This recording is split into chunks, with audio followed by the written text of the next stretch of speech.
Hey, Michael Church, Crawl Space Ninja. We got a great Ask a Ninja from Austin Holmes in Simpsonville, South Carolina. So if you're new to Crawl Space Ninja, we talk about crawl space encapsulation, attic insulation, basement waterproofing, duct sealing, different things like that related to air quality. So if you have any questions for us, we're going to put a link to our Ask a Ninja link down below so that you can maybe get your question aired on our YouTube channel. Okay, Austin, apparently you're buying a new house in the next month or so, and your question was, do we know anybody in your area that does work the way we do? And unfortunately, we do not. We are always looking for business owners and entrepreneurs to help us expand into new territories. So if there's anyone in the South Carolina area that's interested in joining our family with our Crawl Space Ninja franchise opportunity, we hope you will contact us. I got a link below for you to do that. But you also had another question.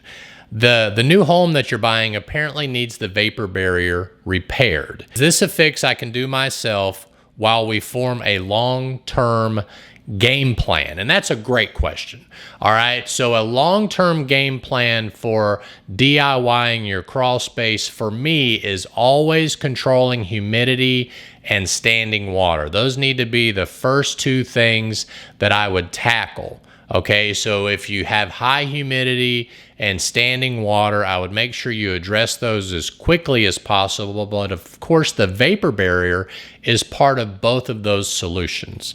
Okay, so if you're buying this house and the vapor barrier is just absolutely distraught and you just want something to throw down, then by all means. If it's an open ventilated crawl space, just get in there, cut the vapor barrier, just throw it down, make sure you've got some kind of protection down on the ground so that you and your family can form a long-term fix, which should include humidity control, standing water control. If there's any mold, make sure you insulate it properly and all that. But just so you know, whenever we encapsulate a crawl space, the vapor barrier is always one of the last things done. It's kind of like whenever you install hardwood, right? Normally you want the drywall up, you want the ceiling up, you want all of that up before you do your floor covering, whether it's drywall or whether it's a hardwood or carpet or whatever, because if you don't, the contractors doing all those other things could ruin that floor covering because it gets used the most, right? So